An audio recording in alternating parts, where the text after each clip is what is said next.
يا أيها الذين آمنوا اتقوا الله حق تقاته ولا تموتن إلا وأنتم مسلمون.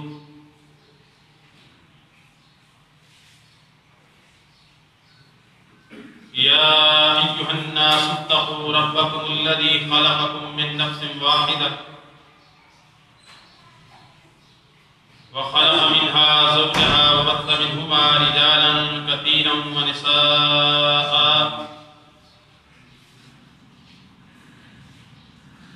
واتقوا الله الذي تساءلون به والأرحام إن الله كان عليكم رقيبا.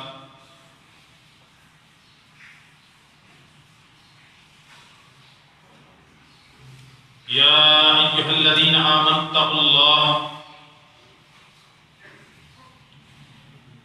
حق تقاته ولا تموتن إلا وأنتم مسلمون.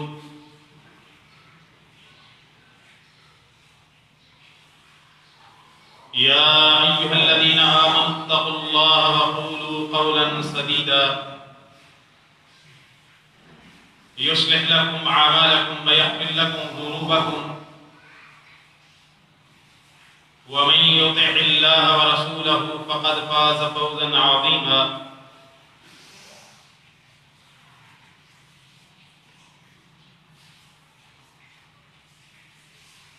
وقال جل وعلا في موضع آخر: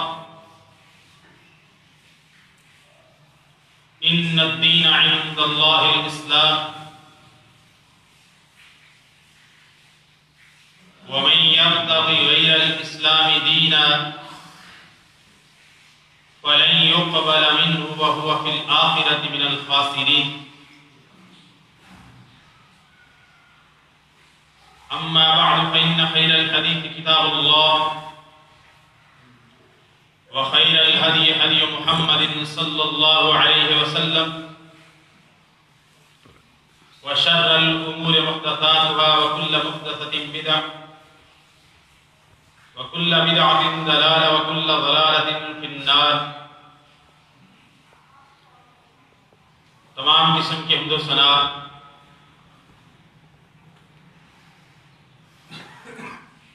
تعریفات تسبیحات تمجیدات بزرگی بڑائی پاکی تقدیس و تحمید اکیلے اللہ رب العالمین کے لیے ہے جو ساری کائنات کا اکیلا خالق مالک رازق اور مدبر ہے.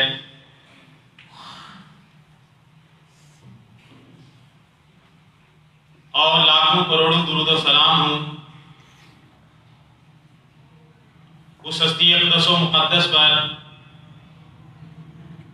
کہ جن کا نام نامی اسم گرامی محمد الرسول اللہ صلی اللہ علیہ وسلم ہے.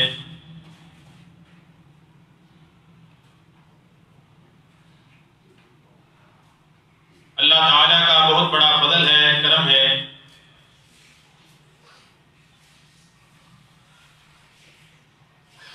اور مالک ارض و سما کا بہت بڑا احسان ہے ہم پر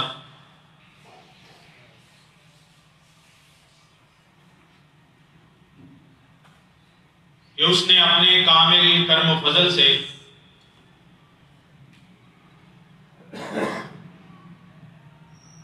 ہمیں دین اسلام کی طرف ہدایت نصیب فرمائی ہے. ہمیں اسلام جیسی دولت سے مالا مال کیا ہے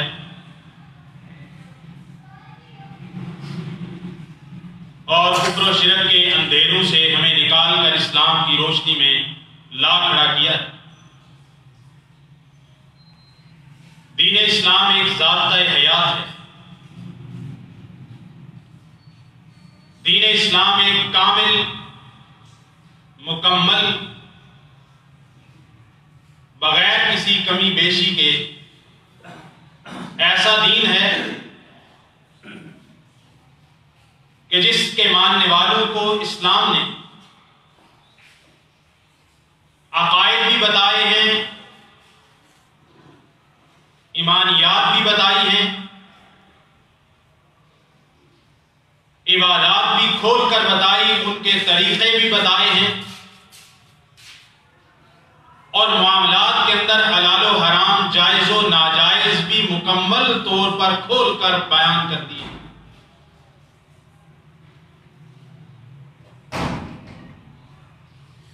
دین اسلام میں عقائد کے اضافے کی ضرورت باقی نہیں رہی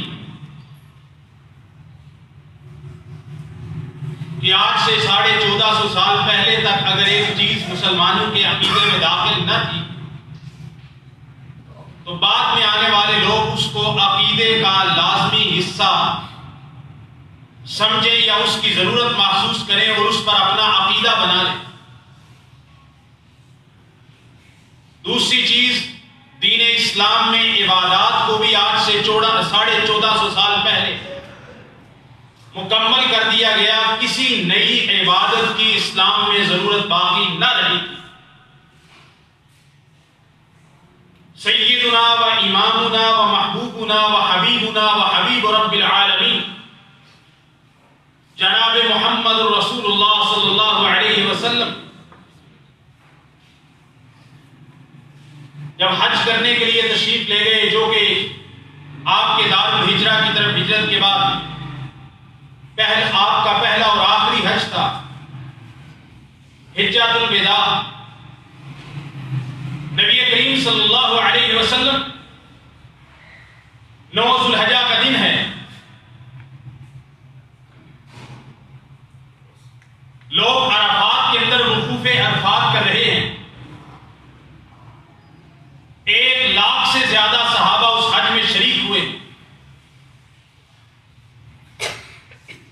بہت بڑے بڑے احکامات حج کے اور دوسرے حقوق انسانی کے ہمیں اس آخری رسول اللہ صلی اللہ علیہ وسلم کی اس مناسک حج کے اندر ملے ہیں۔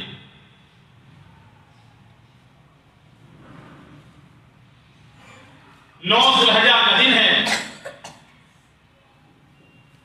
جمعے کا دن ہے، میدان عرفات ہے، وہاں پر ایک پہاڑی ہے جس کو جبل الرحمہ کہتے ہیں، اس پہاڑی کے پاس آپ علیہ السلام کی قصواء اونٹنی کھڑی ہے، جبریل امین تشریف لاتے ہیں، نبی کریم صلی اللہ علیہ وسلم پر وحی کی کیفیت طاری ہوتی، اور وحی کی کیفیت کے طاری ہونے کی یہ علامت تھی جو صحابہ کو بھی نظر آ جاتی تھی کہ نبی کریم صلی اللہ علیہ وسلم کو سخت جھاڑے کے موسم میں، سخت سردی کے موسم میں اس قدر پسینہ آپ صلی اللہ علیہ وسلم کا اتر آتا تھا کہ آپ کی کان پٹیوں پر، آپ کی جبین پر موتیوں کی طرح سیدہ عائشہ فرماتی ہیں سخت سردی کے موسم میں بھی وحی آتی تو آپ صلی اللہ علیہ وسلم پسینے سے شرابور ہو جاتے۔ اگر آپ سواری پر تشریف فرما ہوتے تو اس بوجھ کی وجہ سے سواری بیٹھ جاتی، وحی کی کیفیت طاری ہوئی، صحابہ نے پہچان لیا۔ نبی کریم صلی اللہ علیہ وسلم فلما سُرِّيَ عَنْهُ، جب وحی کی کیفیت دور ہوئی، آپ عام حالت کے اندر صحابہ کے سامنے جلوہ افروز ہیں۔ نبی کریم صلی اللہ علیہ وسلم نے اپنے صحابہ کو یہ آیات پڑھ کر سنائی، اعوذ باللہ من الشیطان الرجیم، اليوم اکملت لکم دینکم واتممت علیکم نعمتی ورضیت لکم الاسلام دینا، کہ ہے میرے صحابہ آج وہ پروانہ آیا ہے مالک کا، آج وہ حکم آیا ہے جو آج سے پہلے نہ آیا، جو سیدنا آدم علیہ السلام سے دین اسلام شروع ہوا، سیدنا جناب عیسیٰ بن مریم علیہ السلام تک پہنچا، انسانیت اس پروانے کی منتظر رہی، انسانیت کو اس پیغام اور رب کے خط کا انتظار رہا کہ یہ پروانہ آئے، یہ پیغام آئے کہ دین مکمل ہو گیا۔ کتنے ہزار سال لگے، دین مکمل نہیں ہوا، شریعتیں بدل رہی، عبادتوں کے طریقے بدلتے رہے، عبادتوں میں کمی زیادتی ہوتی رہی، حلال و حرام کے ضابطے تبدیل ہوتے رہے، ہر آنے والا نبی اپنی بستی کی طرف، اپنے علاقے کی طرف، اپنی قوم کی طرف آتا، اس کی شریعت، اس کے طریقے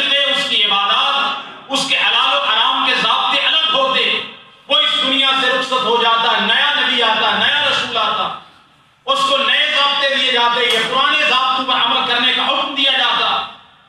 سیدنا آدم علیہ السلام سے دین اسلام کی ابتدا ہوئی. جناب محمد رسول اللہ صلی اللہ علیہ وسلم سے پہلے سیدنا عیسیٰ بن مریم کو آسمان پر اٹھایا گیا زندہ. دین کی اختتام، دین کی تکمیل، دین کا اکمال، دین کا تتمہ نہیں ہوا. لیکن جبل الرحمہ کے قریب 9 ذو الحجہ کو جمعے کے دن اللہ تعالیٰ کا وہ پیغام آ گیا ہزاروں سال سے انسانیت جس کے انتظار میں تھی.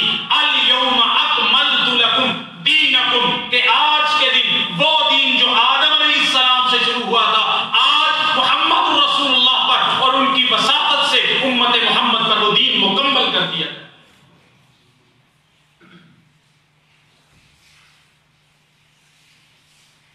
وَأَتْمَمْتُ عَلَيْكُمْ نِعْمَتِي، دین سے بڑی نعمت کوئی نہیں ہے. ہم نے اس دین والی نعمت کو بھی پورا کر دیا، کوئی کمی نہیں چھوڑی. وَرَضِيتُ لَكُمُ الْإِسْلَامَ دِينًا، اللہ کی خوشنودی چاہتے ہو، نیکی کرنا چاہتے ہو، ثواب لینا چاہتے ہو تو دین اسلام کو اللہ تعالیٰ نے سب سے پسندیدہ دین قرار دے دیا ہے. قیامت تک کے لیے یہی دین کامل رہے گا، یہی مکمل رہے گا اور یہی اللہ تعالیٰ کا پسندیدہ ضابطہ حیات ہوگا. جو اللہ کی پسندیدگی چاہتا ہے دین اسلام پہ عمل کرے، جو کامل دین کو فالو کرنا چاہتا ہے دین اسلام پہ عمل کرے، اس میں اضافہ نہ کرے، اس میں کمی نہ کرے.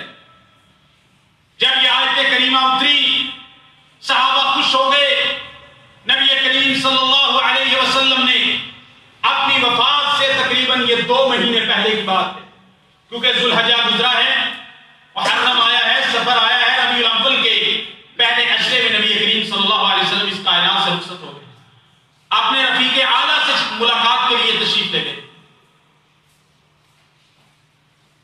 دنیا سے تشریف لے جانے سے تقریباً 2.25 مہینے پہلے اس آیت کریمہ اترتی ہے، دین کی تکمیل کی خوشخبری دی جاتی ہے. پھر رسول اللہ صلی اللہ علیہ وسلم اپنے تاریخی الفاظ فرماتے ہیں دین کے تعلق سے. مستدرک حاکم کے اندر حدیث موجود ہے، مسند احمد میں موجود ہے، دوسری کتب میں موجود ہے. فرمایا ترکت فیکم امرین لن تضلوا ما تمسکتم بہما، کتاب اللہ و سنت رسولہ.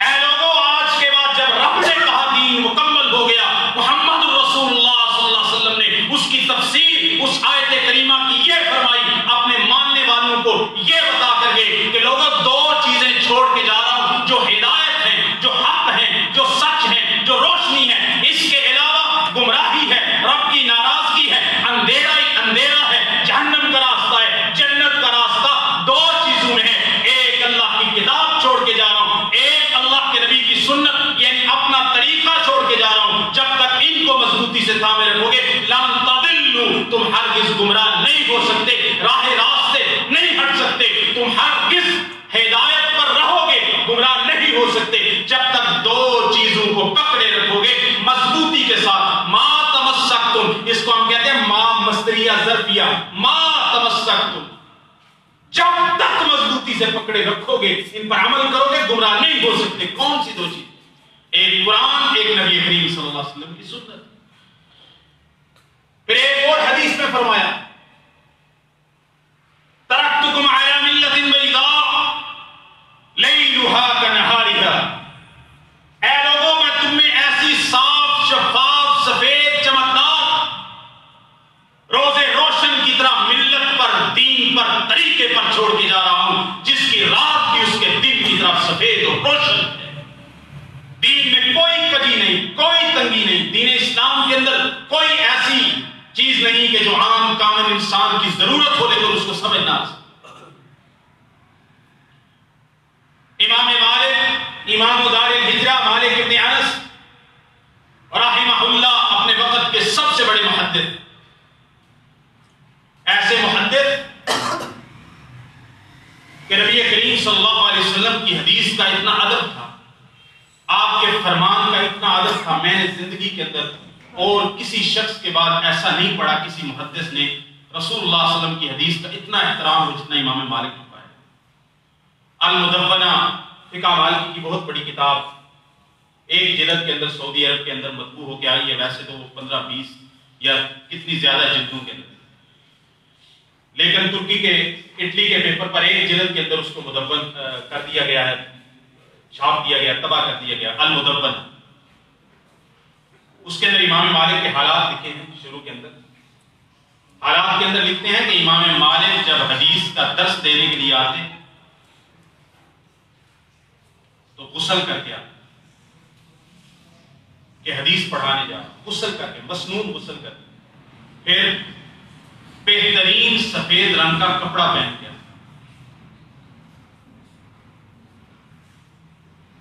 بہترین امامہ پہن کے، جتنی اچھی خوشبو انہیں میسر ہوتی اعلیٰ درجے کی خوشبو لگا کے آتے۔ لوگوں نے پوچھا روز ایسا کیوں کرتے ہیں؟ فرمایا میں رسول اللہ صلی اللہ علیہ وسلم کے فرمان پڑھنے جا رہا ہوں، جب رسول اللہ کا ادب ہے تو آپ صلی اللہ علیہ وسلم کی حدیث کا بھی ادب ہے کہ میں جب جاؤں تو زیب و زینت اختیار کر کے جاؤں کہ رسول اللہ کی حدیث پڑھنے کے لیے۔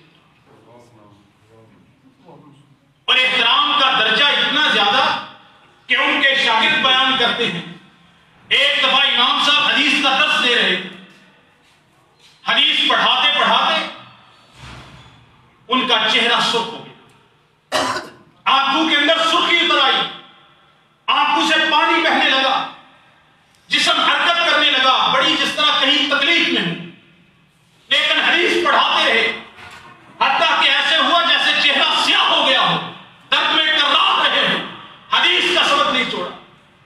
جب حدیث کے سبق سے فارغ ہوئے، شاگرد کو بلا کے کہتے ہیں میری کمر سے کپڑا ہٹاؤ، مجھے لگتا ہے کہ کسی زہریلے جانور نے مجھے ڈس دیا۔ کپڑا ہٹایا تو کالے بچھو نے ڈسا ہوا تھا، اور ایک نہیں کئی ڈنک مارے تھے۔ امام مالک سے پوچھا آپ نے ہمیں، شاگرد کہتا ہے امام صاحب استاد محترم آپ نے ہمیں بتایا کیوں نہیں، اس وقت ہم اس کو ہٹا دیتے۔ فرمایا حدیث کا سبق چل رہا تھا، رسول اللہ کا فرمان چل رہا تھا، اس کا ادب یہ تھا کہ میں اپنے کام میں لگا دیتا حدیث رسول کو چھوڑ کر۔ اس قدر ادب تھا رسول اللہ صلی اللہ علیہ وسلم کی حدیث کا، اتنا پیار تھا رسول اللہ کے فرامین سے۔ میں ان امام مالک کی بات کر رہا ہوں جب ان سے کہا گیا، اس وقت کے سلطان نے، بادشاہ نے کہا، درباری ملاؤں کے کہنے پہ فتویٰ آیا کہ اگر کوئی شخص کسی کو گن پوائنٹ پہ کہے کہ تو اپنی بیوی کو طلاق دے دے اور وہ مجبور ہو کے گن پوائنٹ پہ طلاق دے دو، طلاق ہو جائے گی۔ دربار سے، ایوان صدر سے، ایوان وزیر اعظم سے یہی آرڈر آیا۔ امام مالک جو رسول اللہ صلی اللہ علیہ وسلم کے علم کے، قرآن کے علم کے وارث تھے، امام دار الہجرہ تھے، ان سے پوچھا گیا آپ کیا کہتے ہیں کہ طلاق المکرہ کے بارے میں آپ کا کیا خیال ہے کہ گن پوائنٹ پہ مجبور کر کے اکراه کے ساتھ اگر زبردستی طلاق لی جائے اور شوہر دے دے اپنی جان مال کے خطرے کو محسوس کرتے ہوئے، طلاق ہو جائے گی؟ امام مالک نے فرمایا طلاق المکرہ لیس بشیء، مجبور زبردستی لی گئی طلاق واقع نہیں ہوتی، چاہے 100 دفعہ خاوند کہہ دے میں نے اپنی بیوی کو طلاق دی۔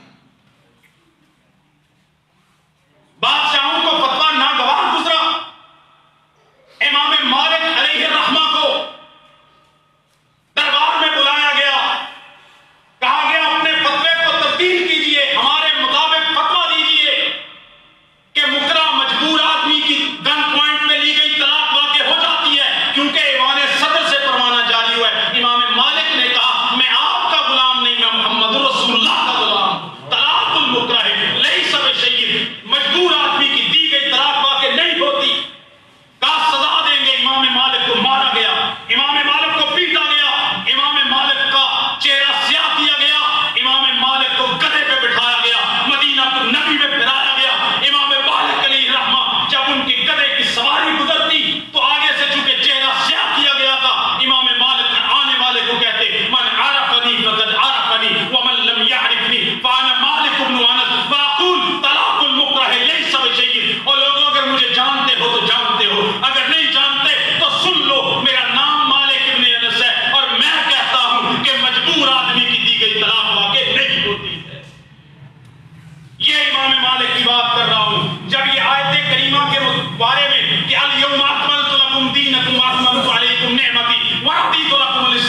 بدعتن.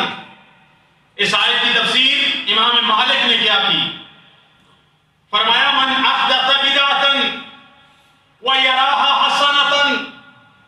فرمایا جو دین اسلام میں کوئی نیا طریقہ ایجاد کرتا ہے، نئی عبادت نکالتا ہے، ویراها حسنتن، اور اس کو اچھا جانتا ہے کہ بڑا ثواب ملے گا، نیکی کا کام ہے، برا کیا ہے، حرج کیا ہے، عبادت ہی تو کر رہے ہیں، نماز ہی تو پڑھ رہے ہیں، تسبیح تو کر رہے ہیں، ذکر تو کر رہے ہیں، درود ہی تو پڑھ رہے ہیں، اذان سے پہلے پڑھو یا بعد میں پڑھو، کیا فرق ہے؟ امام مالک فرماتے ہیں من احدث بدعۃ ویراها حسنۃ. جو شخص دین اسلام میں کوئی نیا کام ایجاد کرے پھر اس کو اچھا کرنا نہیں، فقط زعم ان محمدا خان الرسالہ. جو شخص دین اسلام میں نیا کام ایجاد کرے پھر اس کو اچھا جانے، اس بدبخت شخص نے یہ گمان کیا، امام مالک کہتے ہیں کہ نعوذ باللہ، جیسے محمد رسول اللہ صلی اللہ علیہ وسلم نے دین کو ہم تک پہنچانے میں نعوذ باللہ خیانت سے کام کیا. جو بدعت کرتا ہے وہ رسول اللہ صلی اللہ علیہ وسلم کو خائن کہتا ہے، نعوذ باللہ. کیوں؟ امام مالک وجہ بھی بتاتے ہیں کہ یہ کیوں خائن سمجھ رہا ہے رسول اللہ، یہ رسول اللہ پہ بہتان لگا رہا ہے خیانت کا، بدعت کرنے والا. کیوں؟ فرماتے ہیں ان اللہ یقول اليوم اکملت لکم دینکم واتممت علیکم نعمتی ورضیت لکم الاسلام دینا فما لم یکن یومئذ دینا لا یکون دینا. فرمایا یہ اس لیے خائن سمجھ رہا ہے رسول اللہ کو، جو نیا طریقہ ایجاد کرتا ہے وہ ایسے ہی ہے جیسے رسول اللہ صلی اللہ علیہ وسلم پہ الزام لگا ہے کہ آپ نے رسالت کا پیغام صحیح نہیں پہنچایا. جو اور بھی یہ باتیں ہو سکتی تھی رسول اللہ نہیں بتائی، یہ بھی نماز ہو سکتی تھی رسول اللہ نہیں بتائی، یہ بھی تسبیح ہو سکتی تھی رسول اللہ نے نہیں بتائی، یہ بھی ایصال ثواب کا طریقہ ہو سکتا تھا رسول اللہ نہیں بتا کے گئے. میں بتاتا ہوں، دین رسول اللہ نامکمل چھوڑ کے دے رہا ہوں. یہ شخص کہتا ہے، امام مالک کہتا ہے کیونکہ اللہ تو کہتا ہے کہ میں نے دین کو مکمل کر دیا، میں نے نعمت کو پورا کر دیا، میں نے دین اسلام کو قیامت تک کے لیے پسند کر لیا. امام مالک فرماتے ہیں فما لم یکن یومئذ دینا لا یکون دینا. جس دن یہ آیت کریمہ نازل ہوئی تھی 9 ذو الحجہ 10 ہجری جمعے کے دن میدان عرفات میں جب یہ آیت نازل ہوئی تھی، امام مالک کہتے ہیں جو چیز اس دن دین نہیں تھی وہ آج کے دن بھی دین نہیں ہو سکتی. فما لم یکن یومئذ دینا، جب اللہ نے کہا کہ دین میں نے مکمل کیا، جب دین پورا ہو گیا، مہر لگ گئی، سیل ہو گیا، اس دن جو چیز دین کے اندر شامل نہیں تھی بعد میں قیامت تک کے لیے وہ چیز دین نہیں بن سکتی. سیدنا جناب عبداللہ ابن مسعود رضی اللہ تعالی عنہ، سنن دارمی میں اور مختلف کتب کے اندر ایک حدیث آتی ہے جو صحیح ہے. سیدنا عبداللہ ابن مسعود کوفہ کی طرف گئے، اپنے گھر میں موجود تھے. سیدنا ابو موسیٰ عشری یا سیدنا ابو سعید خدری، دو صحابہ میں سے کوئی ایک، فجر کی نماز سے پہلے کہتے ہیں ہم عبداللہ ابن مسعود رضی اللہ تعالیٰ عنہ کے دروازے پر گئے کہ اتنے بڑے صحابہ میں سے اتنے بڑے محدث، اتنے بڑے فقیہ موجود ہیں، ان کو ساتھ لے کے چلتے ہیں اور جا کے کوفہ کی جامع مسجد میں باجماعت ان کی ابتدا میں نماز پڑھتے. سیدنا عبداللہ ابن مسعود کے دروازے پہ پہنچے، فجر کی نماز کے لیے نکلنے لگے. راستے میں صحابی رسول نے عبداللہ ابن مسعود کو بتایا کہ ہم نے کوفہ کی مسجد میں ایک ایسا کام دیکھا ہے جو ہم نے رسول اللہ صلی اللہ علیہ وسلم اور خلفائے راشدین کے زمانے میں نہیں دیکھا، ابو بکر و عمر کے دور میں نہیں دیکھا. کوفہ کی مسجد میں ایک ایسا کام ہو رہا ہے جو ہم نے رسول اللہ کے زمانے میں نہیں دیکھا، ابو بکر و عمر کے زمانے میں نہیں دیکھا، لیکن اب ہو رہا ہے. فرمایا کیا ہے؟ فرمایا لوگ آذان ہو جاتی ہے فجر کی، جو لوگ آتے ہیں سنتے پڑھ کے بیٹھ جاتے ہیں ایک دائرے کے اندر، حلقے کے اندر ان کا ایک شخص بیٹھ جاتا ہے جو کاشن دیتا ہے. 100 بار کہو سبحان اللہ، پھر وہ شروع ہو جاتا ہے سبحان اللہ سبحان اللہ سبحان اللہ. پھر وہ کہتا ہے 100 بار کہو الحمدللہ، سارے شروع ہوتے ہیں الحمدللہ الحمدللہ. پھر کہتا ہے 100 بار کہو لا الہ الا اللہ، پھر شروع ہو جاتے ہیں. ہم اس طرح تو نہیں کرتے، ہم نماز کے بعد شروع ہوتے لا الہ الا اللہ. تو عبداللہ ابن مسعود سے کہا کہ کوفہ کی مسجد میں فجر کی نماز سے پہلے آذان کے بعد یہ کام ہو رہا ہے، اجتماعی ذکر کرتے ہیں لوگ بیٹھ کر. کیا پڑھتے ہیں؟ گالیاں تو نہیں دیتے، کوئی بری باتیں تو نہیں کرتے، غیبت تو نہیں کرتے، چغلی تو نہیں کرتے. کرتے کیا ہیں؟ اللہ کا نام لیتے ہیں. اس میں برائی کیا ہے؟ حرج کیا ہے اس میں؟ یہ جواب دیں گے نا. اس میں برائی کیا ہے؟ سیدنا عبداللہ ابن مسعود رسول اللہ صلی اللہ علیہ وسلم کے صحابی جو مکہ دور میں مسلمان ہوئے تھے، بعد والوں میں سے نہیں تھے. کوفہ کی جامع مسجد کے دروازے پر پہنچتے ہیں اور جو انہوں نے سن رکھا تھا جب آنکھوں سے دیکھتے ہیں تو سیدنا عبداللہ ابن مسعود اجتماعی ذکر مسجد میں چل رہا، فجر کی نماز سے پہلے نام اللہ کا لیا جا رہا، لیکن طریقہ محمد رسول اللہ کا نہیں تھا. عبداللہ ابن مسعود داخل ہوتے اور کہتے ہیں اے امت محمد، تمہاری ہلاکت کتنی قریب آ گئی کہ تم نے ابھی سے، جبکہ رسول اللہ صلی اللہ علیہ وسلم کے کپڑے بھی موجود ہیں جن کو آپ زیب تن کیا کرتے تھے، ابھی تک رسول اللہ کا امامہ موجود ہے، رسول اللہ کے برتن مبارک موجود ہے جن میں آپ کھانا تناول کیا کرتے، یہ آپ صلی اللہ علیہ وسلم اس میں پیا کرتے تھے. ابھی آپ کے برتن نہیں ٹوٹے، ابھی آپ کے کپڑے پوسیدہ نہیں ہوئے، ابھی آپ صلی اللہ علیہ وسلم کی ازواج مطہرات امہات المومنین موجود ہیں، ابھی نبی کے صحابہ موجود ہیں. ابھی سے تم نے دین اسلام میں بدعات ایجاد کرنی شروع کر. چل کیا رہا ہے ذکر؟ صحابی رسول کیا کہہ رہے ہیں؟ تمہیں اتنی بھی حیا نہیں آئی؟ اللہ کے نبی کا زمانہ اتنا بھی دور نہیں ہوا، آپ کے کپڑے موجود، آپ کا امامہ موجود، آپ کے برتن موجود، آپ کی بیویاں موجود، آپ کے صحابہ موجود. ابھی آپ کا زمانہ اتنا بھی پرانا نہیں ہوا کہ دین اسلام میں ابھی سے بدعات ایجاد کرنی شروع کر دو. پھر عبداللہ بن مسعود نے کیا کیا؟ اتنے پر نہیں، حتی اخرجہم من المسجد، ان کے پاس گئے، انہیں کہا نکل جاؤ بدعتیوں اس مسجد سے، میں اس مسجد میں نماز نہیں پڑھوں گا جب تک تم اس مسجد میں بولو. نکال دیا ان کو. آج لگاؤ فتویٰ، ذکر نہیں کرنے دیتے، منکر ہیں. عبداللہ بن مسعود پہ کیا فتویٰ لگاؤ؟ اللہ کے نبی کے صحابہ نے اس بات کو سمجھ لیا تھا کہ دین مکمل ہو گیا، ہم نے ابھی تک یہ بات سمجھی نہیں. ہم کہتے ہیں خیر یار گانا سننے والے چنگے نہ کام کرتے، پھر گانا بھی نہیں، گانا سبھی برا سمجھتے تھے، تو جو سنتے ہیں وہ بھی برا ہی سمجھ کے سمجھتے ہیں، ان کو پتہ ہے ہم غلط کرتے ہیں. لیکن ایک قوالی آ گئی، وہ اقبال نے کیا کہا ہے ابلیس کی مجلس شورا میں علم الکلام کے بارے میں؟ اہل مشرق کے لیے موضوع یہی افیون تھی، اہل مشرق کے لیے موضوع یہی افیون تھی، ورنہ قوالی سے کچھ کم تر نہیں علم الکلام. اہل مشرق کے لیے موضوع یہی افیون تھی، یہی نشہ کہ ان کو علم الکلام اور قوالی میں لگا دو. اہل مشرق کے لیے موضوع یہی افیون تھی، ورنہ قوالی سے کچھ کم تر نہیں علم الکلام.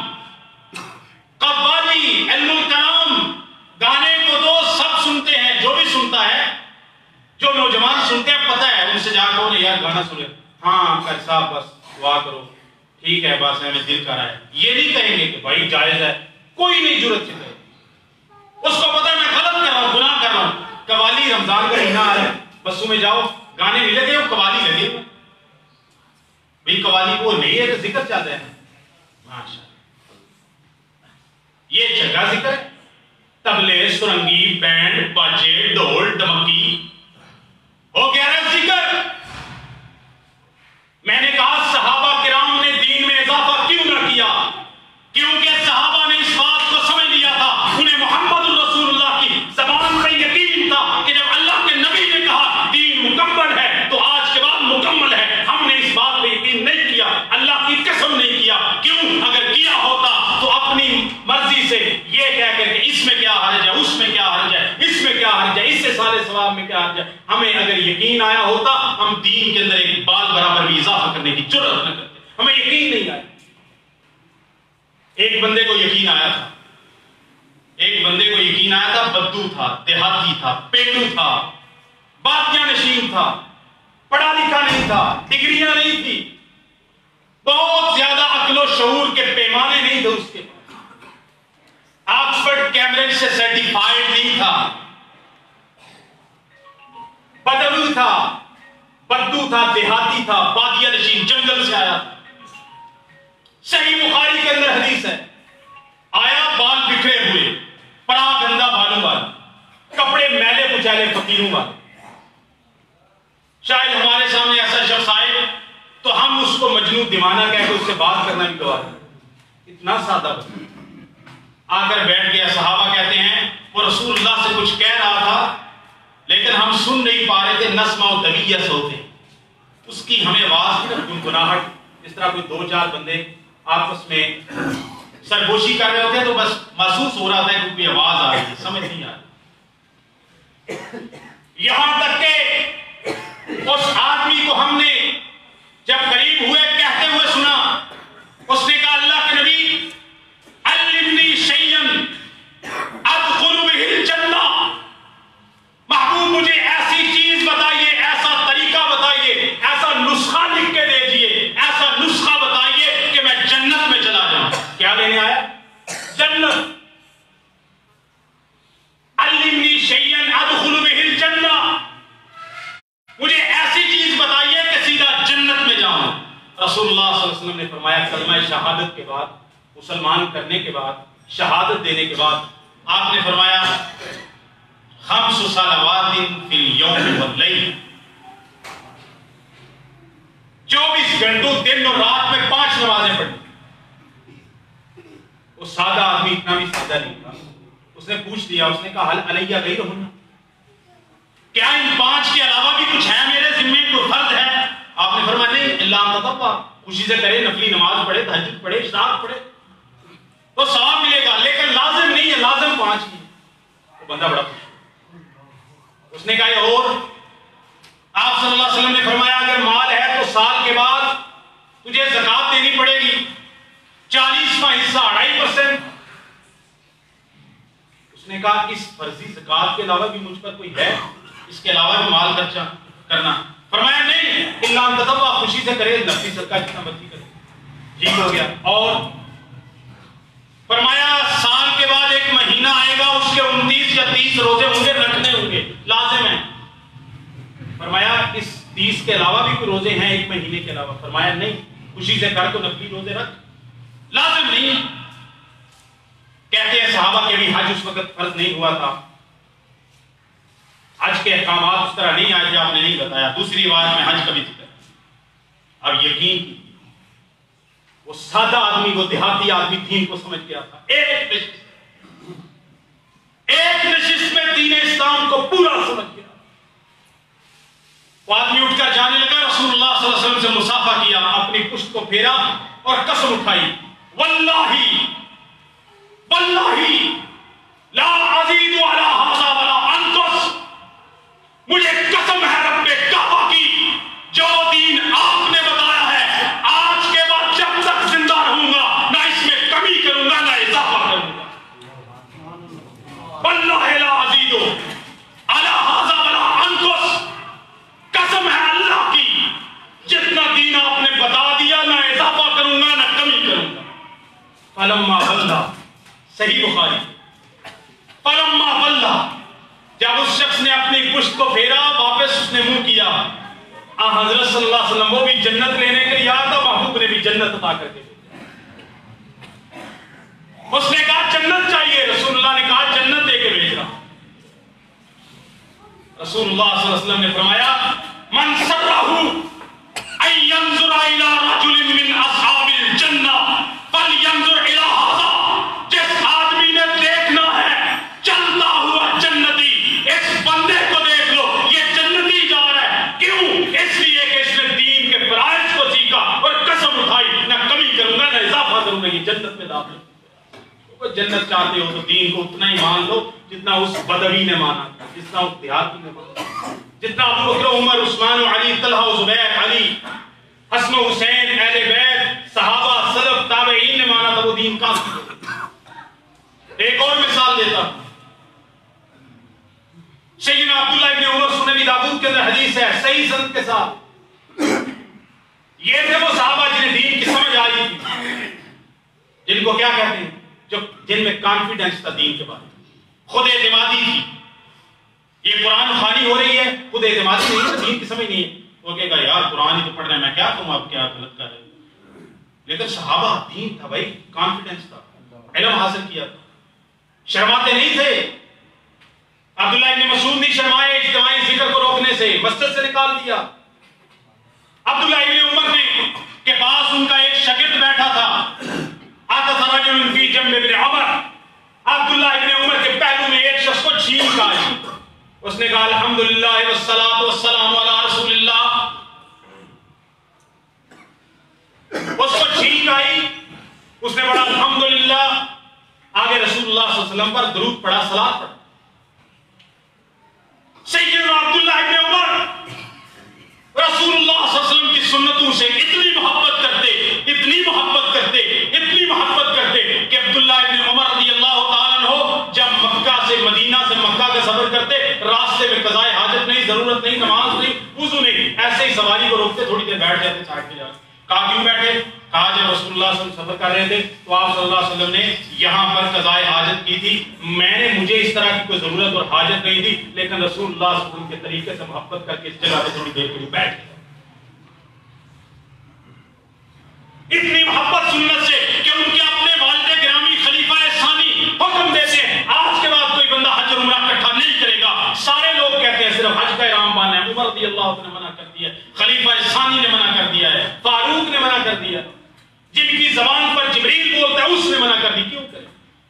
لیکن ان کے بیٹے سنت سے محبت تھی، سنت سے محبت، اپنے باپ خلیفہ ثانی امیر المومنین حکم کی پرواہ نہیں کی. حج تمتع کا، حج اور عمرہ کا اکٹھا احرام باندھا، لبیک حجا وعمرہ. لوگوں نے سنا بلند آواز سے تلبیہ کہا جاتا ہے، انہیں کہا حج اور عمرے کا اکٹھا احرام باندھ رہے ہو. آپ کے والد گرامی امیر المومنین خلیفہ ثانی نے روکا ہے. وہ کیا ہے؟ خلفائے راشدین کی سنت پہ چلو، تو خلیفہ راشد نے روکا. عبداللہ ابن عمر کے کیا جواب دیا؟ فرمایا مجھے بتاؤ ایتبع امر ابی امر رسول اللہ صلی اللہ علیہ وسلم، کیا دین کے معاملے میں بات میرے والد عمر فاروق کی مانی جائے گی یا محمد رسول اللہ کی مانی جائے گی جس کا کلمہ پڑھتے؟ جب اللہ کے نبی نے حج تمتع کی اجازت دی، عمر کون ہوتے ہیں؟ میں کروں گا حج. اتنی سنت سے محبت. آدمی کو چھینک آئی، الحمدللہ پڑھنا سنت تھا، لیکن آدمی نے محبت میں آ گئے، جو کہ آج میں بھی آپ کے سامنے بیان کروں، آپ کہیں گے کون سی غلط بات ہے، یہ رسول اللہ سے محبت. لیکن صحابی نے اس کو محبت نہیں سمجھا، صحابی نے اس کو دین میں اضافہ سمجھا. الحمدللہ والسلام علی رسول اللہ، الحمدللہ کہا، رسول اللہ پہ سلام بھیجا، آپ پر درود بھیجا. سیدنا عبداللہ بن عمر رضی اللہ تعالیٰ عنہ فرماتے ہیں واللہ ما ہکذا علمنا رسول اللہ صلی اللہ علیہ وسلم، یہ چھینک آنے پر جو کلمات تو نے کہے ہیں، اللہ کی قسم اللہ کے رسول نے تو ہمیں نہیں سکھائے ہیں. فرمایا پھر اللہ کے رسول نے کیا سکھایا؟ فرمایا اقول الحمدللہ علی کل حال. آپ بتاؤ عبداللہ ابن عمر درود کے منکر تھے؟ نبی علیہ الصلوۃ والسلام سے محبت نہ تھی؟ انہیں بھی منکر کہیں گے؟ نہیں. وجہ کیا تھی کہ چھینک آنے کے وقت رسول اللہ نے صرف الحمدللہ پڑھنے کا حکم دیا، تو وہاں پر الحمدللہ یا درود پڑھنے کا وقت ہے درود پڑھا جائے. نماز میں سارے لوگ، کوئی بندہ ایک بتا دو، ایک بندہ پوری دنیا میں ایک بندہ جو نماز میں اللہ اکبر کہنے کے بعد سورہ فاتحہ کے علاوہ نماز میں درود ابراہیم نہیں پڑھتا ہو، بتائیں گے؟ دعویٰ کریں کیوں نہیں پڑھتے؟ اگر اذان سے پہلے درود پڑھا جا سکتا ہے، وہاں پر ثواب ملتا ہے، تو بھائی سورہ فاتحہ جب مکمل کر لو، یا سورہ فاتحہ پڑھنے سے پہلے سبحان اللہ اللہ کے بعد اللہم صلی علی محمد یہاں پڑھ لیں. چلو ایسا نہیں کرتے، قرآن کے منکر ہو نہیں، تو بھائی جب تشہد کے اندر بیٹھتے ہو تو درود ابراہیمی پڑھتے ہو، ساتھ سورہ فاتحہ بھی پڑھ لیا، تو کیوں نہیں پڑھتے؟ کہیں گے نہیں، نماز کا طریقہ نہیں ہے، اللہ کے نبی نے سکھایا نہیں. اور وہاں اللہ کے نبی کا طریقہ ہے اذان سے پہلے. کوئی شخص فوت ہو جائے، اس کا تیسرا کرنا، کل کرنا، ساتواں کرنا، 40واں کرنا، 10واں کرنا، 80 کرنا، اس پہ رسول اللہ کا طریقہ نہیں چلا. وہاں دین ناقص نظر آیا جو آپ نے اضافہ کر دیا. پھر رجب کا مہینہ ہے. رجب کے مہینے کے اندر 3 بڑی بڑی بدعات کی جاتی ہیں. 3 بڑی بڑی بدعات. نمبر 1، اس میں رجب کے مہینے کے پہلے جمعے کو، رجب کا مہینہ آئے تو شاید 20 22 23 رجب ہے. رجب کے مہینے کے پہلے جمعے کو صلاۃ الروائب پڑھتے ہیں. صلاۃ الروائب ابن الجوزی کی ایک کتاب ہے الموضوعات، جس میں انہوں نے من گھڑت گپ روایتیں لکھی. الموضوعات ابن الجوزی، اس میں روایت آئی ہے کہ فرشتے اللہ کے پاس جاتے ہیں اور جا کر رجب کی پہلی جمعرات کو اللہ تعالیٰ کہتے ہیں میرے فرشتوں مانگو کیا مانگنا ہے. فرشتے کہتے ہیں اللہ جنہوں نے رجب کی پہلی جمعرات کا روزہ رکھا ہے یہ اللہ ان کی مغفرت مانگتے ہیں. اللہ کہتے ہیں جاؤ دے دیا. پھر اللہ تعالیٰ کہتے ہیں جو ان میں سے رجب کے پہلے جمعے کو، جمعے کی رات کو ایک نماز پڑھے گا 4 رکعت، ہر رکعت میں سورہ فاتحہ کے بعد 3 دفعہ سورہ القدر پڑھے گا، 12 دفعہ سورہ اخلاص پڑھے گا، نماز مکمل کرے گا، میں اس کو جنت دے دوں گا، یہ انعام دوں گا، یہ انعام دوں گا. یہ ہے نماز، اس کو صلاۃ الرغائب کہتے ہیں. روایت کیا ہے؟ موضوع من گھڑت، جھوٹ، بہتان. رجب کے مہینے میں پہلے جمعے کو یہ نماز ایجاد کر لی گئی. ایجاد کرنے والا راوی من گھڑت، موضوع، کذاب راوی، جھوٹا راوی. پھر کیا کیا؟ پھر امام ابن الجوزی نے اپنی کتاب لکھی جس میں من گھڑت اور جھوٹی روایات کو جمع کیا. موضوعات میں لکھا ہوا ہے. میں حیران رہ جاتا ہوں جاہل لوگوں سے. فیس بک پہ چڑھا رہے ہوتے ہیں صلاۃ الرغائب، نیچے والا لکھا ہوتا ہے الموضوعات ابن الجوزی. نیچے پڑھا ہی نہیں ہے موضوعات کا مطلب کیا ہے. موضوعات کا مطلب ہے گپ روایتوں کی کتاب. حوالہ بھی ادھر سے دے رہے ہیں. پھر دوسری بدعت 22 رجب کے کنڈے رافضیوں نے شروع کیے، دشمنان صحابہ نے شروع کیے. نام رکھا امام جعفر صادق کی پیدائش کا دن ہے. جب پتا کیا تو امام جعفر صادق 22 رجب کو پیدا ہی نہیں ہوئے، ان کا یوم پیدائش ہے نہیں. پھر ہم نے کہا یہ رافضی یہ شیعہ کیوں رجب کے کنڈے مناتے ہیں؟ پھر پتا چلا کہ اس دن تاریخ اسلام کی بہت بڑی ہستی اس دنیا سے گئی تھی، سیدنا امیر معاویہ رضی اللہ تعالیٰ عنہ. چونکہ ان کے ساتھ دشمنی ہے، ان کی پیدائش کے دن میں خوشی مناتے ہیں، شیرنیاں تقسیم کرتے ہیں. پھر یہ رافضیوں نے کیا، سنی بھی ساتھ شامل ہو گئے، رجب کے کنڈے تقسیم کر رہے ہیں. امیر معاویہ کی وفات کی خوشی منا رہے ہیں. کون رافضی؟ وہ منائیں. آپ کیوں مناتے ہیں؟ تیسری بدعت، ناراض نہ ہونا اس بات. رسول اللہ صلی اللہ علیہ وسلم کو معراج ہوئی، بہت بڑا معجزہ، ہم مانتے ہیں. لیکن میں اللہ کی قسم اٹھا کے کہتا ہوں یہ ہماری اسلامیات کی تاریخ کی کتابوں میں، سیرت کی کتابوں جو لکھا ہوا کچھ بھی ثابت نہیں. نہ رسول اللہ صلی اللہ علیہ وسلم کی معراج کا مہینہ متعین ہے کسی صحیح حدیث میں کہ کس مہینے میں ہوئی. مجھے لوگ آگے کہتے ہیں، قاری صاحب بھی کہتے ہیں رجب کا مہینہ آ گیا معراج تو جمعہ پڑھا دینا. میں سارا سال معراج کا جمعہ پڑھا، رجب وچ نہیں پڑھا. کیوں؟ اور رجب میں سب سمجھتے ہیں کہ رجب میں معراج ہوئی ہے. پھر رجب کے مہینے میں نہیں سمجھتے 27 رجب کو ہوئی ہے. پھر 27 رجب کو چرامہ کرو، رات کے نوافل پڑھو، دن کا روزہ رکھو. یہ تیسری بدعت. آپ علیہ السلام کو معراج ہوئی، بہت بڑا معجزہ تھا، اللہ نے قرآن میں ذکر کیا. لیکن نہ بخاری میں، نہ مسلم میں، نہ کسی صحیح حدیث میں نہ یہ ہے کہ کس مہینے میں ہوئی. جب مہینہ متعین نہیں ہے تو تاریخ کہاں سے متعین ہوئی کہ 27 رجب ہوئی؟ رسول اللہ صلی اللہ علیہ وسلم معراج ہوئی، کب ہوئی اللہ نے نہیں بتایا. اچھا آپ مجھے بتائیں، معراج تو بعد کی بات ہے، پہلی وحی کب نازل ہوئی بتائیں. آپ بخاری سے بتائیں، مسلم سے بتائیں. پہلی وحی اقرا بسم ربک الذی خلق کب نازل ہوئی؟ بتاؤ تاریخ. آپ کو پتہ نہیں. اسلام کے بہت سارے ایسے مواقع جس کی تاریخ نہ نبی صلی اللہ علیہ وسلم نے محفوظ رکھی، نہ صحابہ نے محفوظ رکھنا لازمی سمجھا. مجھے اللہ کی اس میں حکمت نظر آتی ہے کہ شاید اللہ تعالیٰ اپنی امت کے، محمد رسول اللہ صلی اللہ علیہ وسلم کی امت کے لوگوں کو بہت ساری بدعات سے بچانا چاہتے تھے. کئی ساری چیزوں کی اللہ تعالیٰ نے، رسول اللہ صلی اللہ علیہ وسلم کی پیدائش کی تاریخ کو اللہ تعالیٰ نے محفوظ نہیں ہونے دیا. نئے لوگوں کے سامنے اختلاف ہے مؤرخین کا. کسی صحیح حدیث سے ثابت نہیں کہ آپ صلی اللہ علیہ وسلم کس تاریخ کو پیدا ہوئے. مہینے کا ہے، تاریخ کا نہیں. کیوں؟ کیونکہ لوگ اس میں بدعت ایجاد کر لیں. ابھی تاریخ متعین نہیں ہے پھر بھی لوگ بدعت کر رہے ہیں. اگر متعین ہوتی تو سارے ایک طرف لگ جاتے.